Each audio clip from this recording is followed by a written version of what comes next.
दोस्तों कुछ दिन पहले पाकिस्तान के कुछ वायुसेना के लोग हैं जो चाइना के अंदर गए हैं और वहां पे देखे गए हैं वो जो चाइना का 5th जनरेशन का फाइटर जेट है वो उसकी ट्रेनिंग ले रहे हैं। अभी तक जैसे कि ये अनुमान ही लगाया जा रहा था कि चाइना अपना जो J-31 फाइटर जेट है उनका 5th जनरेशन का वो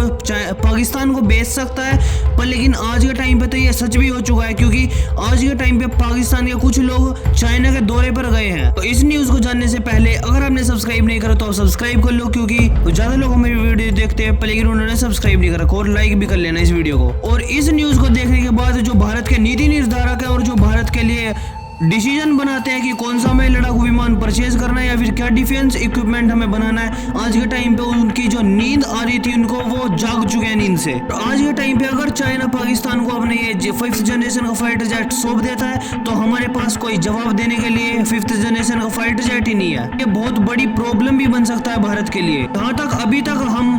पाकिस्तान की जो एयर डोमिनेंस है उसको खत्म करता है अपने फाइटर जेट से, और जो हमारे सुप्रीम फाइटर जेट है वो सभी पाकिस्तान के अंदर कहीं पे भी एयर स्ट्राइक करने का दम रखते हैं, वो ये J-31 खत्म कर सकता है कि जो भारत का एयर स्पेस है उसको भी डोमिनेट करने की क्षमता रखेगा। नीति निर्धारक भारतीय सरकार और भारतीय जो डिफेंस मिनिस्टर है उसको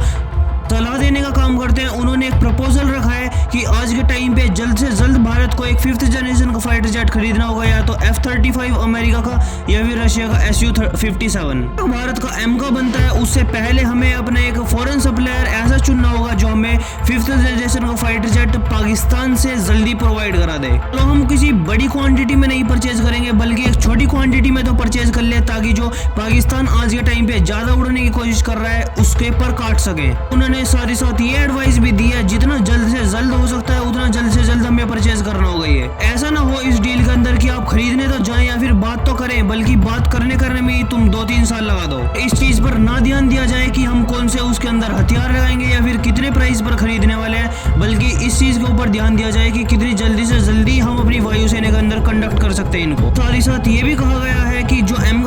का लड़ाकू विमान है भारत का 5th जनरेशन का उसको भी जल्द से जल्द बनाने का जो फास्ट ट्रैक मोड है उसको चुनो और जल्द से जल्द बनाने की कोशिश करो कि अगर एमका के अंदर डिले हो गया तो हम चाहे कितने ही लड़ाकू विमान खरीद ले दूसरे देश से कम ही पड़ेंगे और महंगे भी पड़ेंगे भारत के लिए, क्योंकि आज के टाइम पे पाकिस्तान एक साइड है और एक साइड चाइना है और उन दोनों को डोमिनेट करने के लिए हमें बहुत ज्यादा 5th जनरेशन के फाइटर जेट खरीदने होंगे। ऐसा आज के टाइम पे भारत कतई अफोर्ड नहीं कर पाने का है। तो इसीलिए कॉस्ट को भी ध्यान रखते हुए और प्राइस को भी ध्यान रखते हुए भारत को अपना जो एम का लड़ाकू विमान है वो भी जल्द से जल्द बनाना पड़ेगा। साइड चाइना है जहाँ पे उन्होंने अपना टारगेट बना रखा है कि 2030 या फिर 31 तक हम 600 से ज्यादा 5th जनरेशन के फाइटर जेट भारतीय बॉर्डर के ऊपर तैनात कर देंगे। एक साइड पाकिस्तान है जहां उसका टारगेट है कि हम 100 से ज्यादा फाइटर जेट खरीदेंगे चाइना से और उसके बाद भारतीय बॉर्डर के ऊपर खड़ा कर देंगे इनको भी। और ऐसी सिचुएशन के अंदर भारत के लिए बहुत ही बड़ी प्रॉब्लम हो सकती है कि भारत की बॉर्डर पर 700 से ज्यादा लड़ाकू विमान तैनात हो जाएंगे। एक साइड से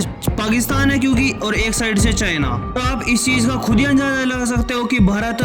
100 लड़ाकू विमान खरीद सकता है, 50 खरीद सकता है, तो हमारी इतनी लिमिट नहीं है कि हम 400 या फिर 300 लड़ाकू विमान 5th जनरेशन के ही खरीद ले, क्योंकि आज के टाइम पे तो भारत राफेल खरीदने में भी बस 36 ही खरीदता है। इसलिए आज के टाइम पे हमें बहुत ज्यादा फास्ट ट्रैक मोड से अपना एम का लड़ाकू विमान बनाना होगा। और आप भी सोच रहे होंगे कि हम कैसे 100 या फिर 50 की क्वांटिटी में खरीद सकते हैं, बल्कि मैं आपको बता दूं कि हमें सिर्फ 40 से 35 की क्वांटिटी में ये खरीदने पड़ेंगे, क्योंकि आज के टाइम तक भी चाइना 100% 5th जनरेशन के फाइटर जेट नहीं बना पाया है। कि हम बात करें रशिया के 5th जनरेशन के फाइटर जेट की और अमेरिका के 5th जनरेशन के फाइटर जेट की, उनकी क्वालिटी बहुत ज्यादा बेटर है चाइना के फाइटर जेट से। लेकिन अगर हम अपने एमका के अंदर डिले करते हैं थोड़ा बहुत भी तो चाइना इधर उधर से टेक्नोलॉजी चुरा के उसके अंदर जरूर अपग्रेडेशन करेगा और अपना जो J-31 फाइटर जेट है उसको और बेटर करता जाएगा। तो ऐसे में अगर हम अमेरिका से या फिर रशिया से उनका 5th जनरेशन का फाइटर जेट खरीद लेते हैं तो आराम से 2-3 सालों तक हम डोमिनेट कर सकते हैं चाइना को और पाकिस्तान को। बाकी देखना होगा भारतीय सरकार और